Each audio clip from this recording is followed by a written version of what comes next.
Mainit.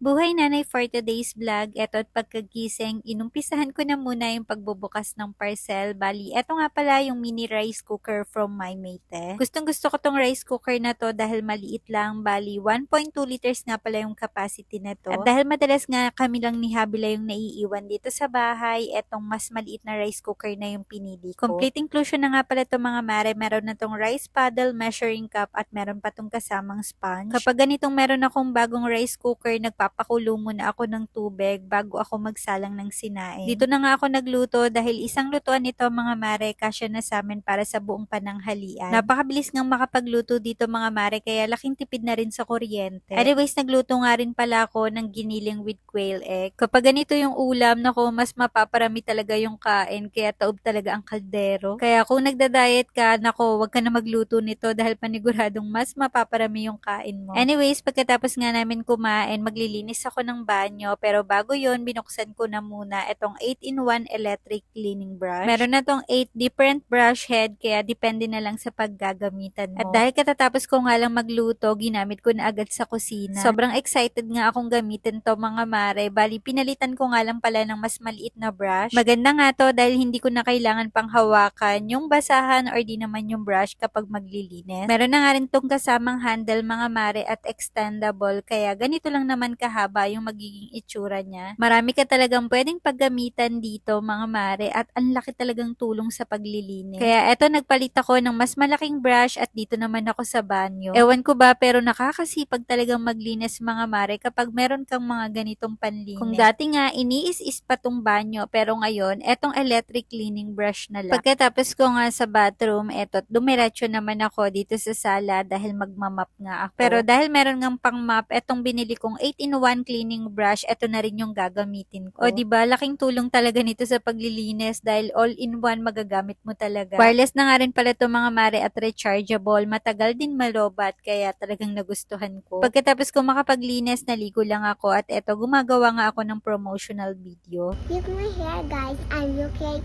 Aurora. Sandali!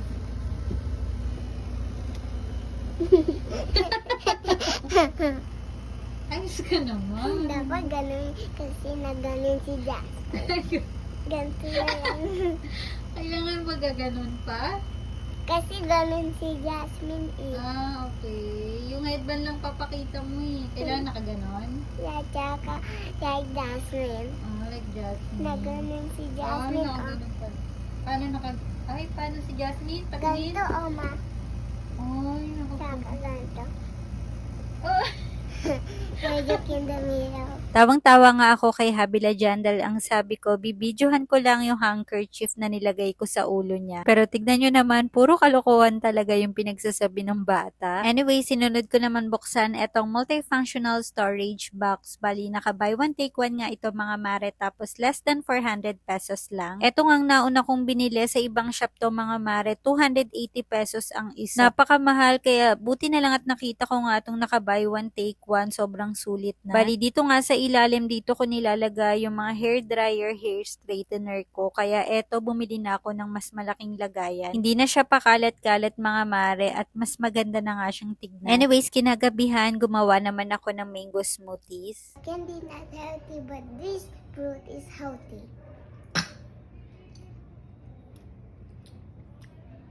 Yummy. Oh, what's this?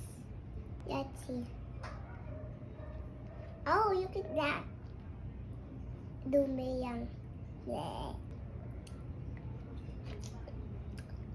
Umiiwas na rin kasi kami sa mga juice and soft drinks mga mare, kaya para mas healthy, etong mga fruit na lang yung ginagawa kong juice. Habang gumagawa ako, kinakain naman ni Habila yung buto ng mangga. Dati wala akong kaagaw doon mga mare, pero ngayon meron na. Ang dami nga sa inyo nagtatanong dito sa ginagamit ko. Bali, eto nga pala yung 2-in-1 blender from Hodek. 2-in-1 na to mga mare, meron na tong kasamang grinder. Sobrang bilis nga lang makadurog dito mga mare, kahit ang yellow, kayang-kaya.